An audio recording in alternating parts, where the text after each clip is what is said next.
El granjero millonario vio algo que le detuvo el corazón antes incluso de entender qué era. Un llanto ahogado, pequeño, agudo como la chicharra golpeada por la tarde.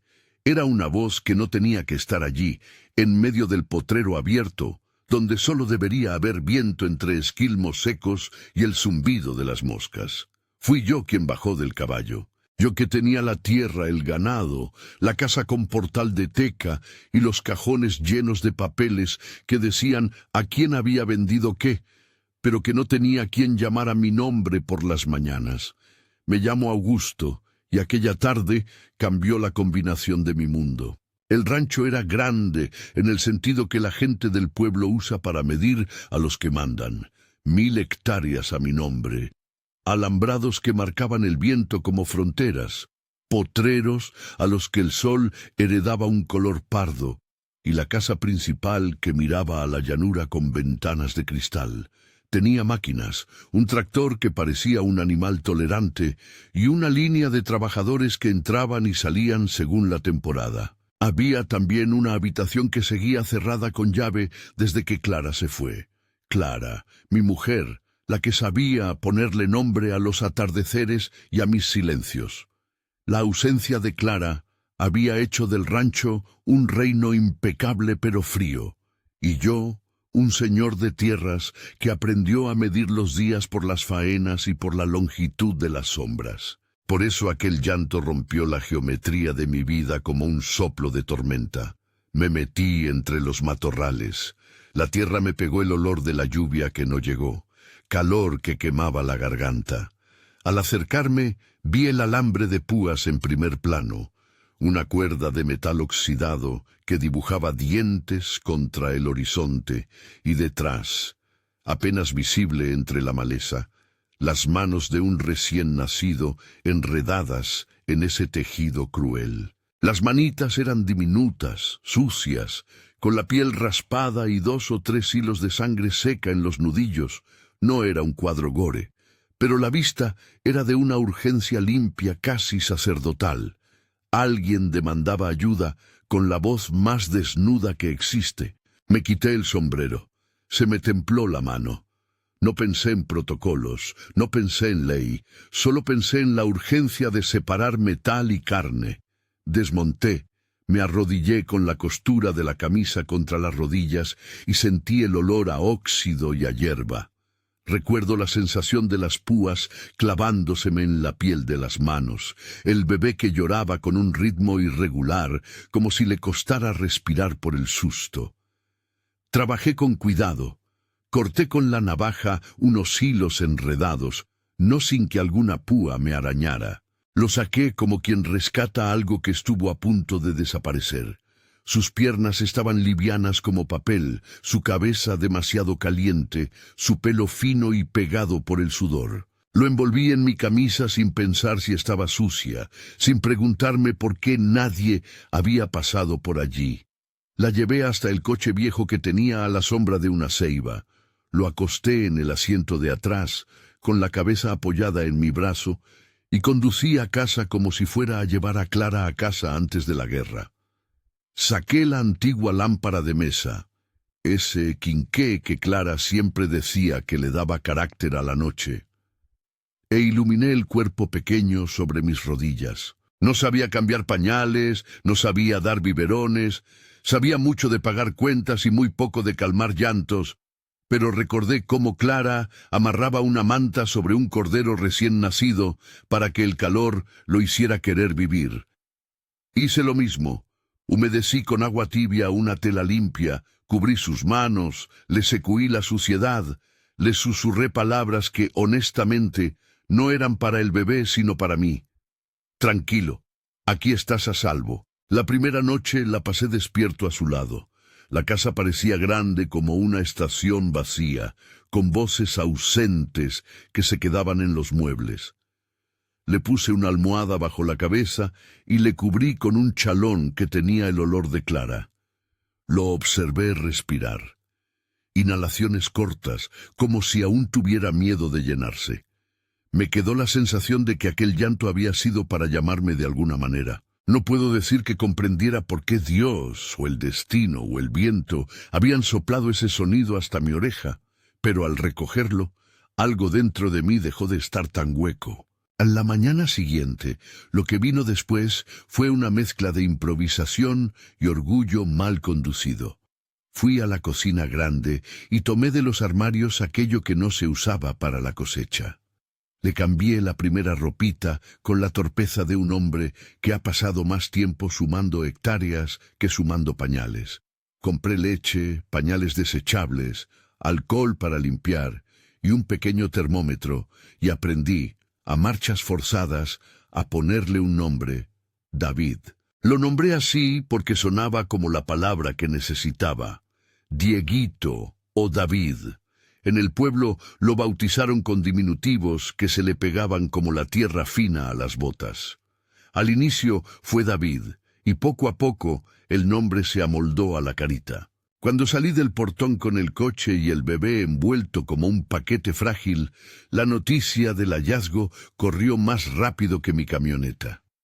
Doña Celia me dejó una gallina muerta en la puerta en señal de buenos augurios.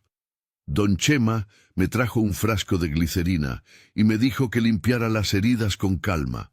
Juan Pedro, que sabe de ruedas y de caminos, me observó desde el umbral con la mirada calcada a un juez.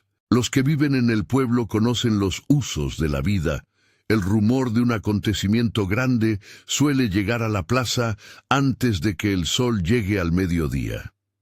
Y aquel bebé había soltado un rumor que necesitaba respuestas. Una vez que el cuerpo pequeño dejó de temblar tanto, fui a la comandancia. La policía no se sorprendió por completo. Las cosas peores que uno imagina a veces ya atraviesan las mesas de la comandancia. Hablé con el comisario, un hombre seco, de pocas palabras, y con manos que parecían haber abrazado muchas tablas de madera. Le conté dónde había encontrado al bebé.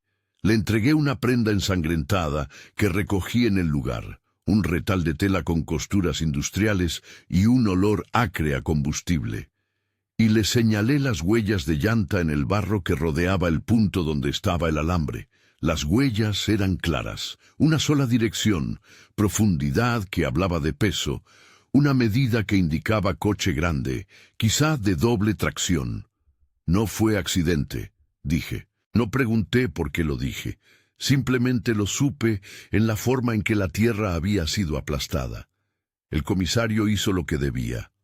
Tomó nota, pidió que llevaran al bebé al centro de salud para dejar registro y me pidió que no tomara decisiones sin consultarlo.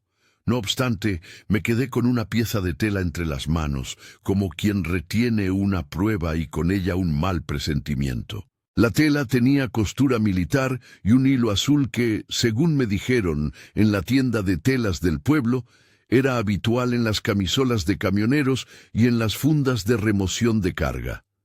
Era pequeño, pero era un hilo que hablaba de una salida calculada, no de olvido.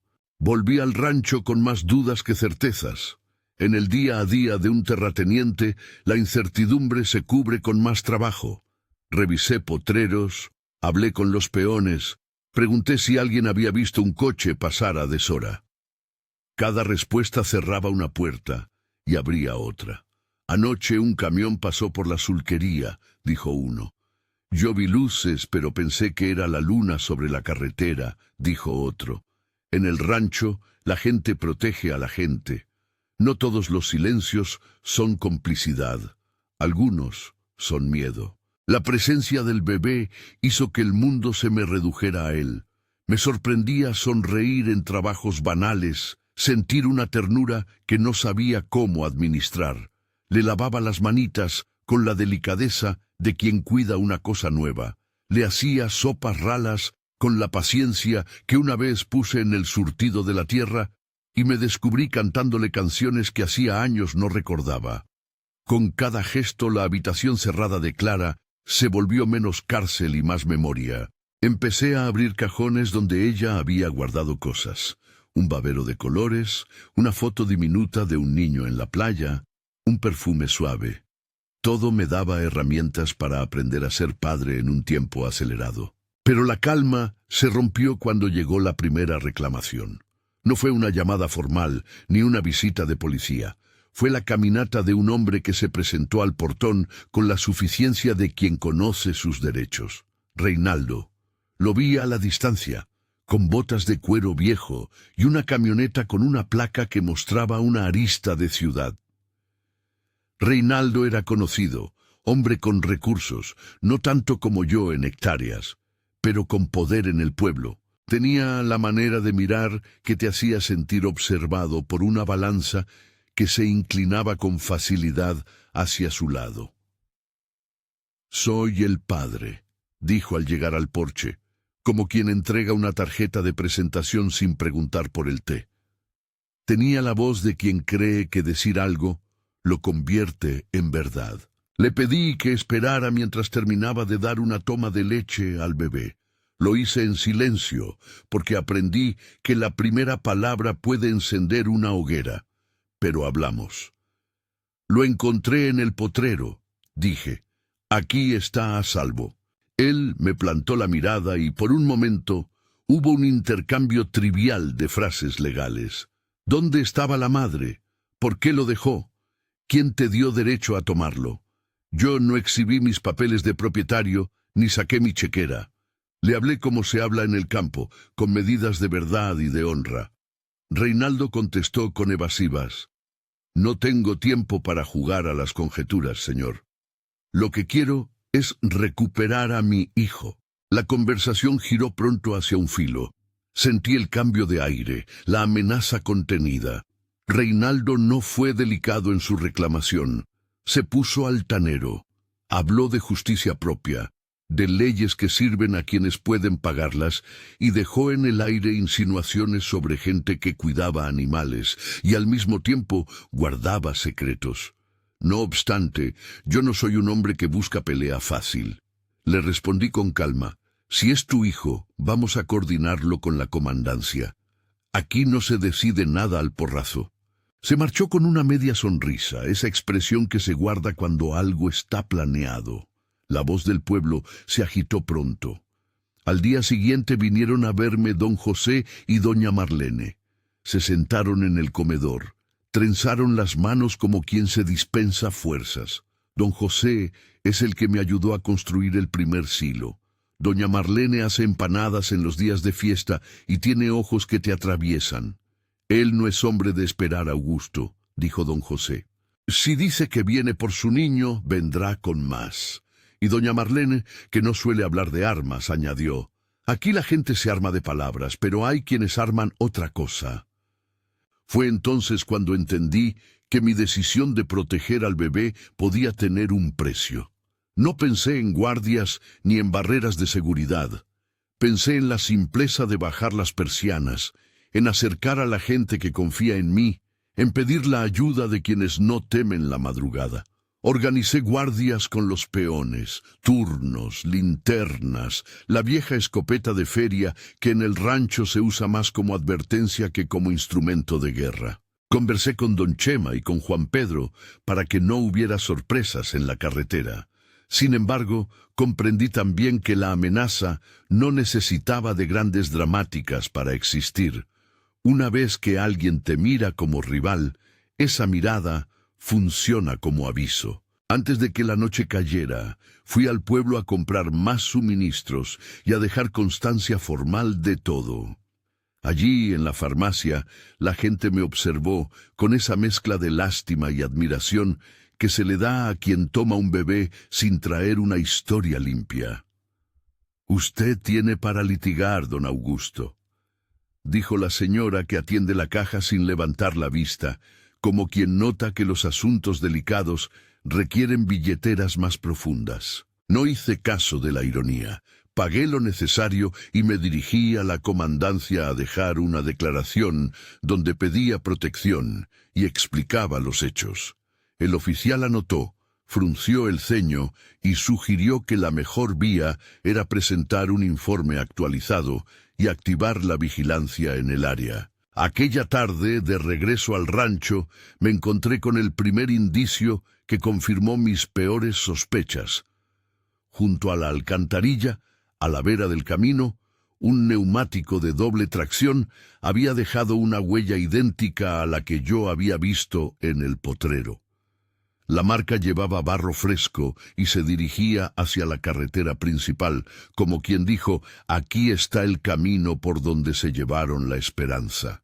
Junto a la huella, enredado en un cardo, apareció un pedazo de tela con costura industrial, el mismo hilo azul que había recogido. No era casualidad. Todo empezaba a dejar un mapa de intenciones. Esa noche, mientras me sentaba en el porche a cuidar del sueño irregular de David, permití que volviera un recuerdo que tenía a media luz. Vi las manos de Clara en la cocina, la manera en que envolvía la masa con sus dedos, la manera en que hablaba al viento como si la brisa fuera capaz de contestarle. La nostalgia me golpeó con la insistencia de un animal que no suelta la presa. Fue allí, en ese instante, cuando entendí la verdad más simple que debía dirigir mis actos. Rescatar a otro era también rescatarme a mí mismo. Cada vez que miraba al niño dormido, veía un futuro que todavía podía merecer la pena. Y por eso, pese al temor, decidí sostener. No obstante, la decisión trajo consigo el precio inmediato de la confrontación. Reinaldo regresó al día siguiente con la cara más tensa, acompañado por dos hombres que no traían intención de hablar de crianza ni de papeles. Traían la manera en que la intimidación se arma, botas que golpean el suelo, voces bajas que parecen promesas. Se plantaron en el portal y, por primera vez, escuché a Reinaldo pronunciar algo que no fue reclamación, sino desafío. No puedes quedarte con lo que no te pertenece. Devuélveme al niño y nadie sale lastimado. Sus hombres rieron en voz baja. Yo no tenía interés en iniciar una batalla que terminara con sangre o con noticias sensacionalistas en la radio del pueblo. Pero tampoco podía devolver lo que había salvado con mis manos. Le dije lo que siempre digo cuando me enfrentan. Aquí no se decide al porrazo. Le ofrecí que hiciéramos la diligencia pertinente en la comandancia, que se hicieran pruebas, que se presentaran papeles. Él me miró con desdén. «Tiene dinero y muchas manos, señor, pero dinero no es padre», me respondió con la boca partida de una sentencia y el cuerpo listo para la pelea. Sentí, en ese momento, que la comunidad se posicionaba. No era solo mi casa lo que estaba en riesgo. Era la idea del cuidado y de que alguien pudiera usar a un niño como moneda. Esa conversación fue un roce que dejó un eco en todo el rancho. Algunos de los trabajadores dijeron que era mejor no encender más la chispa. Otros dijeron que no dejáramos que un hombre dictara con la ley del miedo. Al final, acordamos con el comisario que lo mejor era que cualquier traslado del niño lo hiciera personal de protección social acompañado por la comandancia. Y así se hizo un plan que funcionó en la teoría, protocolos, papeles y firmas. Pero en el campo, uno aprende que la ley puede ser lenta y las intenciones rápidas. Si alguien decide atacar, las firmas no siempre detienen las motosierras de la violencia. Antes de que se cerrara el ocaso, Reinaldo se marchó con esa manera casi militar de quien pretende ordenar el tiempo. Me dejó una advertencia que no olvido. No te confíes, no haces más que retrasar lo inevitable. No dijo exactamente qué sería lo inevitable, pero la insinuación fue clara. No era el momento de heroísmos, era el momento de usar la prudencia y la solidaridad. Llamé a don Chema, a Juan Pedro, a doña Marlene, y les pedí que estuvieran atentos. Les pedí algo que no era solo lealtad. Les pedí que me ayudaran a proteger una vida que había aparecido donde nadie la esperaba. A la luz menguante, me senté en la sala con las persianas medio bajadas y miré a David dormir sobre el cojín. Tenía la nariz torcida por el sueño y las manos cerradas en puños de muñeco. Lo observé con una mezcla de ternura y de miedo, consciente de que aquel silencio, tan frágil, podía quebrarse en cualquier momento. Respiré hondo. Por primera vez en mucho tiempo, no planeé vender hectáreas ni ampliar cercas. Planifiqué guardias nocturnas, despensas, un posible registro de visitas. En esa planificación había un nuevo tipo de riqueza, la que no se inscribe en papeles, sino en noches de vigilancia y en la certeza de que alguien velaría por un niño que había tenido la mala suerte de nacer en la orilla equivocada de la vida. Mientras tanto, el pueblo se movía como si esperara el golpe. No dormí esa noche. Escuché el crujir de la madera, el viento que arrastraba hojas, pasos de perros que rondaban la barda. En la calle, a lo lejos, una cigarra reclamaba la noche. Sentí que estaba a punto de comenzar algo que pondría a prueba las lealtades y las leyes. Pero también supe, con la certeza que dan los hechos, que no podía retroceder. Había tomado a ese bebé entre mis manos, y con él había rescatado algo que creía perdido: la capacidad de tener esperanza. Por eso, pese al miedo, continué de pie, vigilante, y esperando que la madrugada y la razón nos salieran al encuentro. No pasó mucho tiempo antes de que la amenaza dejara de ser palabra y se convirtiera en ruido. Aquella noche, la luna fue una media cara pálida que no quiso iluminar del todo, y el viento, que suele traer noticias de siembra o de parto de animales, llegó con algo de otra índole, pasos que no eran de gente que viene a pedir, sino de gente que viene a tomar. Recuerdo que sentí primero el olor a humo antes de ver la luz. Una chispa en la distancia, una antorcha que se recortaba contra el cerro, y luego otra. Se movían como pájaros de mal agüero. Llamé a don Chema y a Juan Pedro por el viejo radio del rancho. Fueron 3 llamadas con voz quedada, una a una. Respondieron sin preguntar. La gente del pueblo no viene por gusto a las peleas ajenas, pero viene cuando entiende que se juega la dignidad. Organizamos el plan más austero del mundo: luces apagadas, perros dentro de los corrales, hombres repartidos en puntos de observación. No quise que los peones se sintieran heridos por la espada de otra gente. Les pedí prudencia. Les pedí que me avisaran desde la loma si veían señales. Yo me quedé en la sala, sujeté al bebé contra mi pecho, y sentí que el calor de su cuerpo era más vivo que cualquier alarma. David respiró como quien no entiende la noche. Yo aprendí a leer esas respiraciones. Antes de que la violencia llegara a tocar el portal, di una instrucción breve por el radio. Si hay fuego, salgan por la sierra, cuiden las lámparas, no enfrenten si están solos. No quería héroes imprudentes, quería gente que volviera con vida.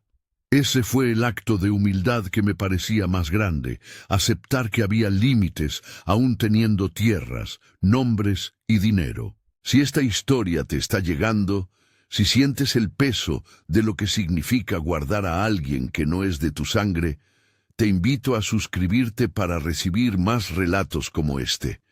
Permanece conmigo, aún falta lo que nadie esperaba. La primera acometida fue una serie de golpes secos contra la tranquera del corral. Al principio pensé que eran animales. Después comprendí que eran botas que no traían disculpas. Vi figuras recortarse entre los horcones, hombres que hablaban bajo, mujeres quizá, y una camioneta enorme que dejó otra marca de barro en mi entrada. El motor se apagó y el silencio se volvió tenso, como si todo el monte contuviera la respiración para escuchar el desenlace. Apareció Reinaldo por el claro como si el lugar le perteneciera por derecho. Iba con la misma suficiencia de siempre, pero esa noche su cara tenía una dureza nueva, la de quien no conoce pesar. Traía a 2 hombres que no vinieron a dialogar y una antorcha en la mano que escupía sombras. Su voz, cuando habló, fue un ladrido. «Abríganse de valor, viejo, devuélveme lo mío». No fue un reclamo, fue una famosa sentencia que se cree por fueros de la fuerza. Le respondí con la voz que tenía preparada, baja, sin aspavientos, con la determinación que se adquiere cuando ya no te quedan indulgencias. Le dije lo que tenía que decir, que el niño estaba declarado en la comandancia, que el DIF había sido notificado, que había testigos y que ningún traslado se haría sin las autoridades. No quise provocarlo. No quise que la ira se convirtiera en incendio. Pero la palabra autoridades le sonó a debilidad. Fue entonces cuando las cosas se torcieron. Uno de sus compinches lanzó una botella con algo que olió a químico barato. La botella no alcanzó la casa. Reventó en la maleza, pero encendió brasas en varias zonas secas. Las ramas prendieron. En el campo, frente al rancho, una lengua de fuego corre como si tuviera prisa. Vi la primera llamarada lamer la punta de un cardo y supe, como quien conoce la tierra, que el fuego no respeta razones. Se esparció con una voracidad que dio vértigo, empujado por el viento. No pensé, actué. Tomé a David entre mis brazos, lo envolví en una manta más gruesa y salí por la puerta trasera. Por el portón principal se desató la confusión. Voces, golpes, gritos. No traíamos armas para bajar a nadie. Traíamos linternas y la única decisión inteligente, huir a la sierra. Salimos por un sendero que conozco desde chico, un atajo entre huizaches y rocas. Alguno me preguntaría si no fue cobardía. Yo creo que tuvo la valentía de quien evita una tragedia. En el monte la lluvia de astillas y chispas no nos alcanzó. Los gritos quedaron como ecos que la ladera se encargó de devorar. Caminamos con una lentitud forzada por la necesidad de no tropezar. Los hombres que nos acompañaban cargaban linternas y herramientas. Algunos cargaban cubetas de agua en caso de que pudieran sofocar el avance del fuego.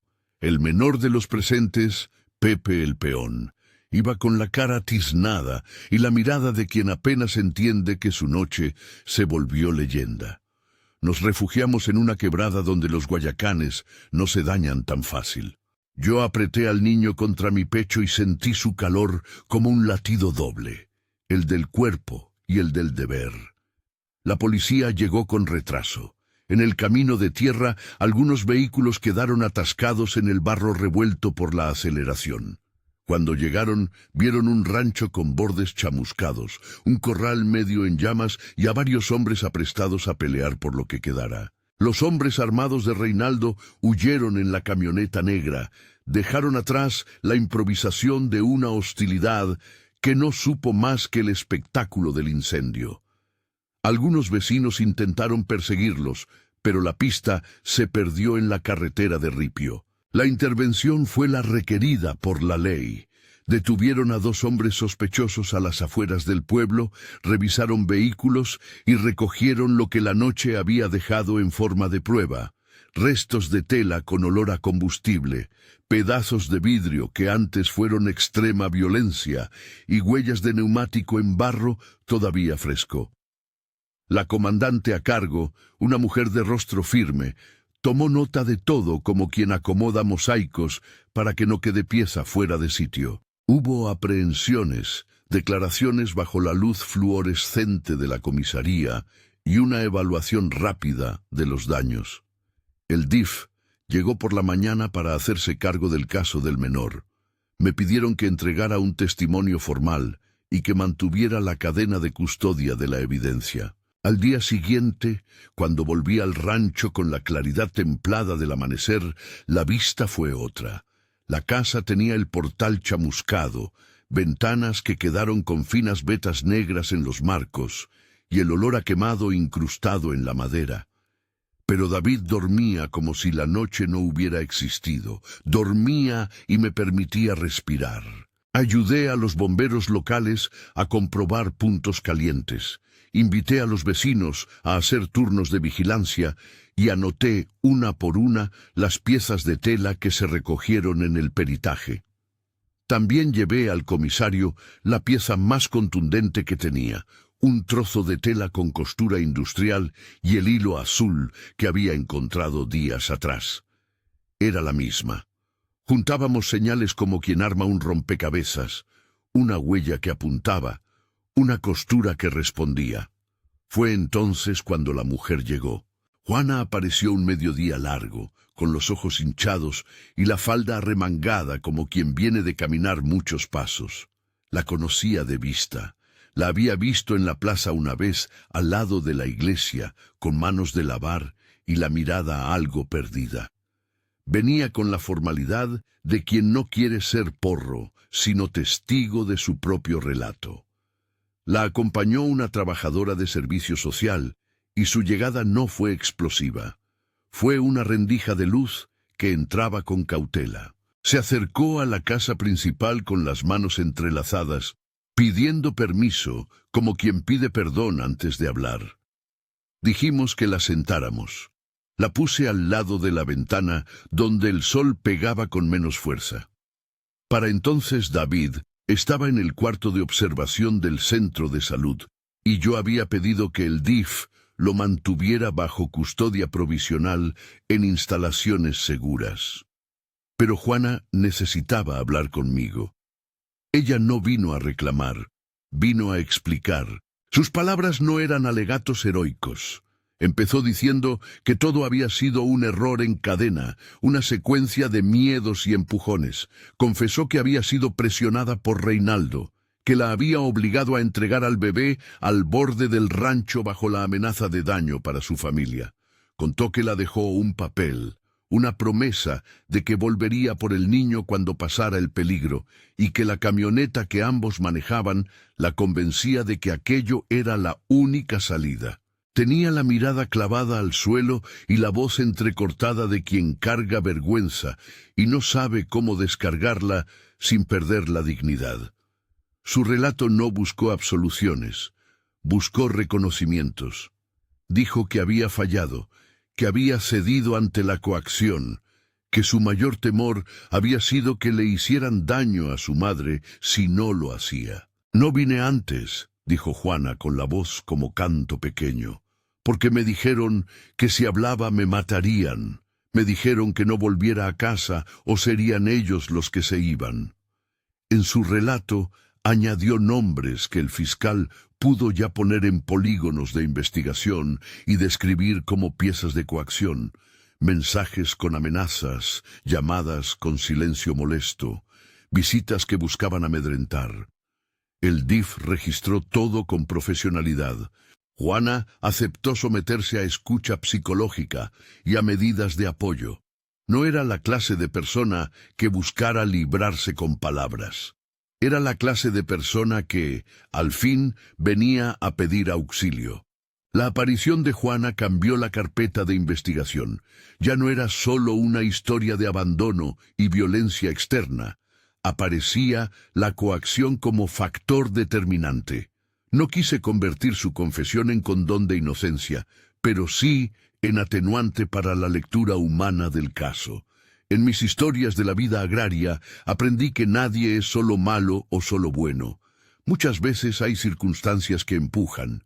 Eso no le quitaba a Reinaldo su responsabilidad, que enfrentaría la ley, pero sí hacía que el dilema moral tomara matices que no toleraban la simplicidad. Comenzaron las diligencias formales, tomada de declaraciones, peritajes de ADN, registro de llamadas y mensajes, cotejo de huellas y rastreo de la camioneta.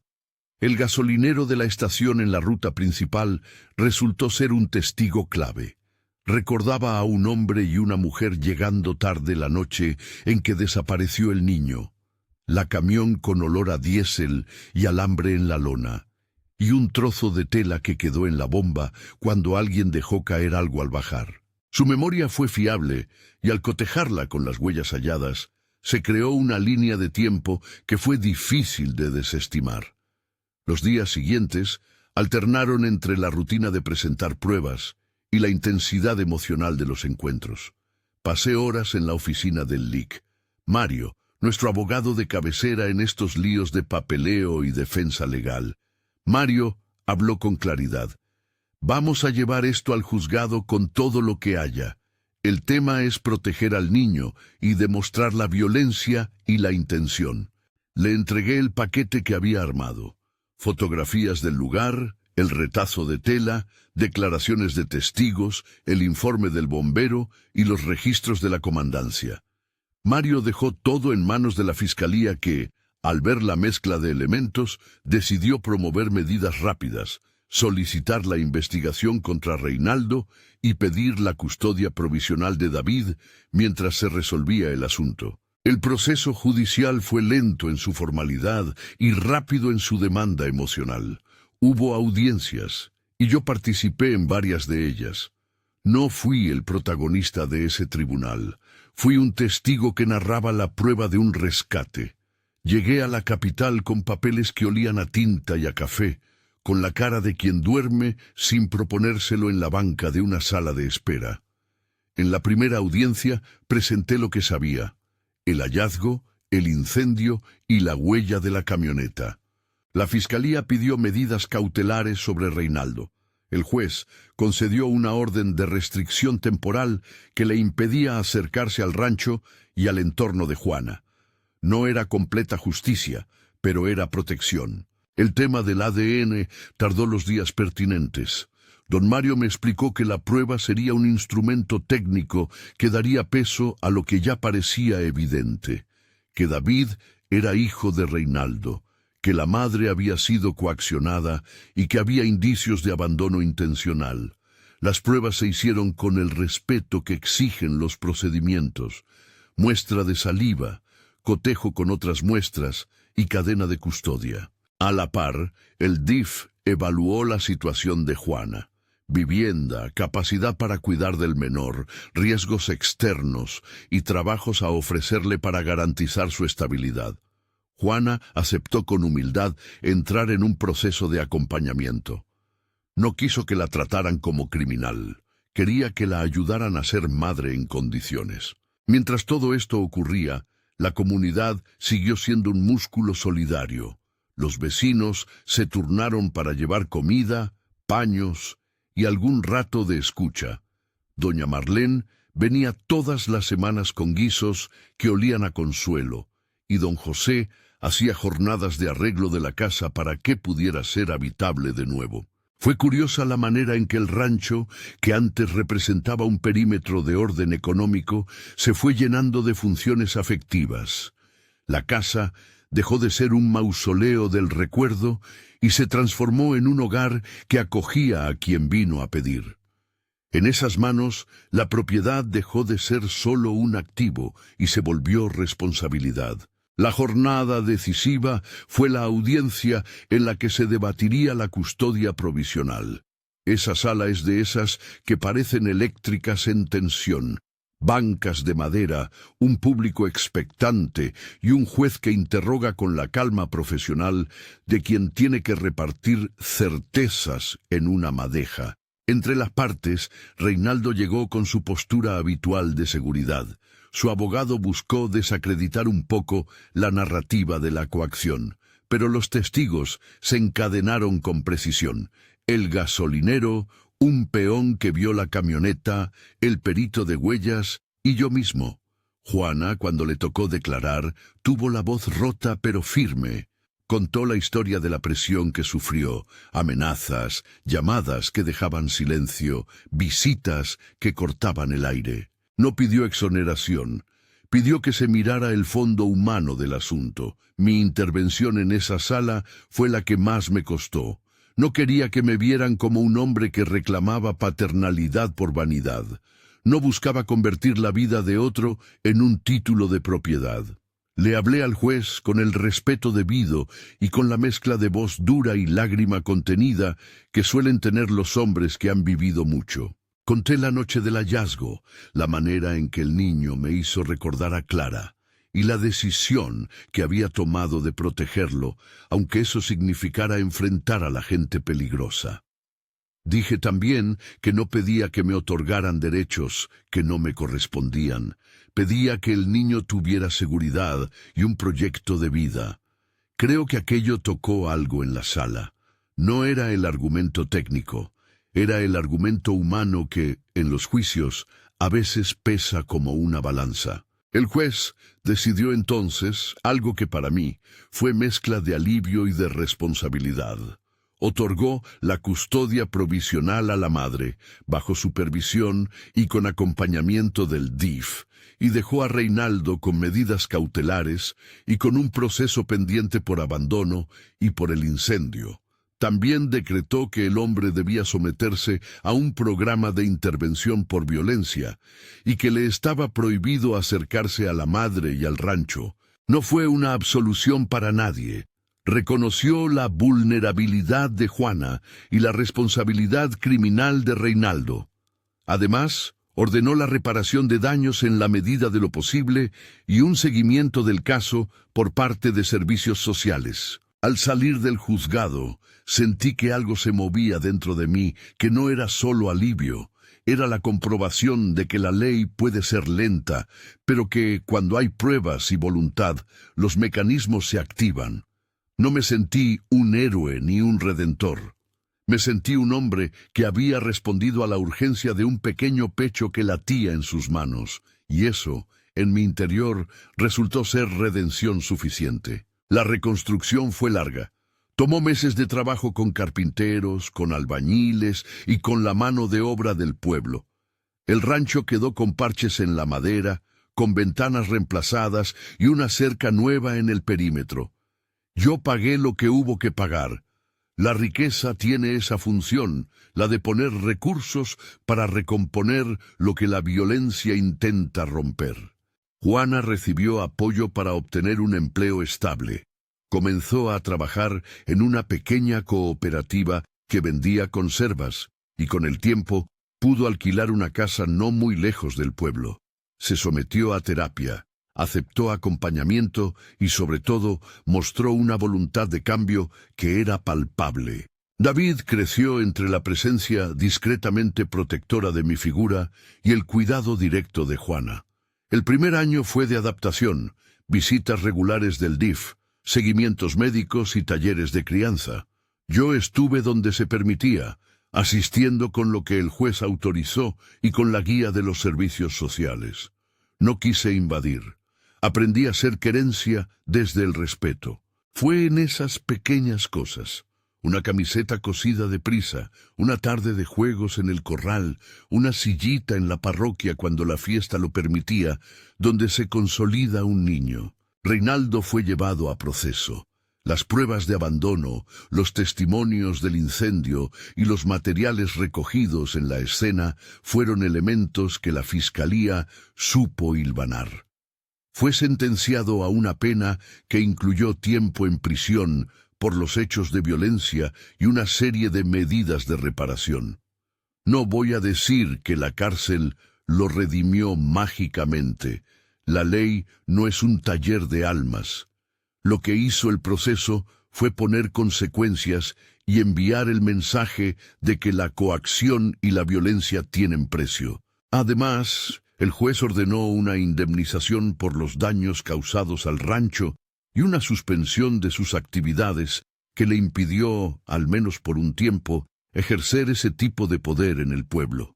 Los años que siguieron fueron de reconstrucción capilar y paciente. David aprendió a caminar en el patio como si cada paso fuera una pequeña conquista para todos. Aprendió los nombres de los perros y de los tractores. Aprendió a distinguir la voz de su madre de la voz que yo tenía en las tardes.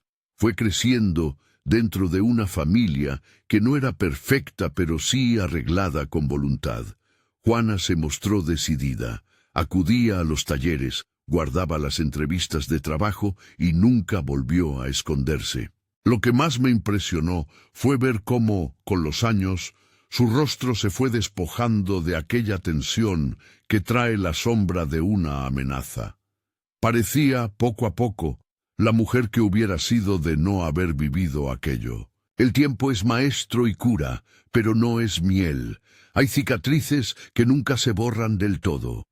David conservó de su primera noche algunas marcas en las manos y la memoria de un Consuelo en brazos que no siempre recordaría con nitidez, pero que su cuerpo reconocía.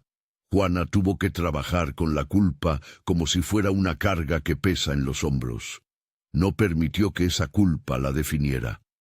Reinaldo pagó. La comunidad quedó con la lección de que la impunidad tiene precio si se la confronta. Mis años trajeron graduaciones. La primera vez que vi a David con uniforme de primaria, me quedé en el umbral con los ojos algo húmedos. se había pegado a la figura de la escuela como quien encuentra un puerto. En la secundaria mostró aptitud para los números y la mecánica. Se quedó horas en el taller del pueblo aprendiendo a arreglar motos y luego tractores pequeños. Su curiosidad lo llevó a estudiar una carrera técnica en la capital, ayudado por una beca que el municipio gestionó para jóvenes con mérito y con historias a cuestas. Yo, cada paso del suyo, lo miraba con la mezcla que no tiene nombre, orgullo y asombro. Hubo momentos en los que me sentí de sobra en su vida y momentos en los que fui necesario. Eso, para mí, fue aprendizaje. Aprendí a ser figura que aparece cuando conviene, sin usurpar. Fui su interlocutor en tardes de dudas, fui quien pagó su primer libro técnico y con cierta torpeza asistí a reuniones escolares. Recuerdo el día en que él me pidió que le enseñara a atar nudos de marinero. El gesto era pequeño y para mí fue un regalo. Le cedí el taller que tuve cuando él quiso armar su primer proyecto de maquinaria. Hoy algunos de sus inventos menores ayudan en la siembra del rancho. Con los años, la familia adoptó ritmos nuevos. Juana y David tuvieron un hogar propio, pero las fiestas siempre nos reunían a todos. Bautizos, cumpleaños, el primer día de clases, la graduación técnica. En esas ocasiones, la casa principal del rancho volvió a llenarse de vida en una manera que Clara hubiera celebrado. Me gusta pensar que ella habría sonreído al ver a los nietos corriendo por la sala. Yo, a mi vez, aprendí a ser puente entre el pasado de pérdidas y el presente de compañía. Augusto, el granjero millonario, se volvió un hombre que midió su fortuna no solo en hectáreas, sino en noches en las que el reloj no hace cuentas. Puse parte de mis bienes a favor de proyectos comunitarios, un fondo para emergencias, un apoyo para madres en situación de riesgo y una pequeña biblioteca en la escuela del pueblo que llamamos la Casa de Clara, en memoria de quien supo nombrar los atardeceres. No era ostentación, sino reparación. El dinero me permitía sostener procesos que sin él serían inestables. Pero la mayor ganancia fue otra, la sensación de que la vida podía abrirse a segundas oportunidades si uno se lo proponía. Hubo responsabilidades legales que continuaron, audiencias de seguimiento, visitas del DIF para comprobar la estabilidad de la tutela y controles sobre la conducta de Reinaldo tras su salida condicional. La justicia continuó siendo un motor con hábitos de reloj. Actuó con la lentitud de los sistemas, pero con la persistencia de los hechos. Nosotros aprendimos a convivir con la idea de vigilia. La protección de un niño exige trabajo cotidiano. No quiero idealizar. Existieron dificultades, tensiones familiares y piedras en el camino. Pero la voluntad de Juana y el soporte de la comunidad son lo que marcaron la diferencia. Con el tiempo, David dejó de ser un niño dependiente y se volvió un joven que, con orgullo contenido, decía que su primer arranque para la vida se lo debía a quienes le dieron la oportunidad de vivir. En su discurso de graduación técnica, habló de resiliencia y mencionó sin dramatismos a las personas que lo habían acompañado, su madre, el pueblo y un hombre mayor que le había enseñado a mirar la tierra con respeto. Fue un momento que me conmovió hasta el tuétano. Después de su discurso me abrazó largo, y en ese abrazo sentí que el acto de recogerlo lo había salvado a él, y en no poca medida, a mí. Pasaron los años y llegaron los nietos. La primera vez que sostuve a un bebé pequeño en mis brazos fue como regresar a la tarde exacta en que recogí a David, manos diminutas, respiración irregular, un olor nuevo. La culpa que alguna vez cargué por no haber estado ahí para Clara se diluía a medias en la dicha de ver crecer una estirpe que había sobrevivido al peor de los abandonos. No confundo las cosas. No todo es perfecto. Hay días en que la memoria tira de uno como el viento tira del trigo, pero hubo más días en que la familia se sentó junta en el porche, mirando los guayacanes con la calma de quien aprendió a esperar. Recuerdo, con una claridad que ya no me sorprende, una tarde de noviembre. Estábamos en la cancha del pueblo, David con sus hijos correteando, Juana preparando algo en la cocina del rancho y yo sentado en una mecedora que chirriaba con la paciencia de los años. Volví a mirar el potrero, donde todo empezó, y pensé en cuántas cosas pueden cambiar cuando alguien decide actuar. No fue la acción de un poder que compra silencios. Fue la responsabilidad de un hombre que vio un llanto donde otros pasaban de largo.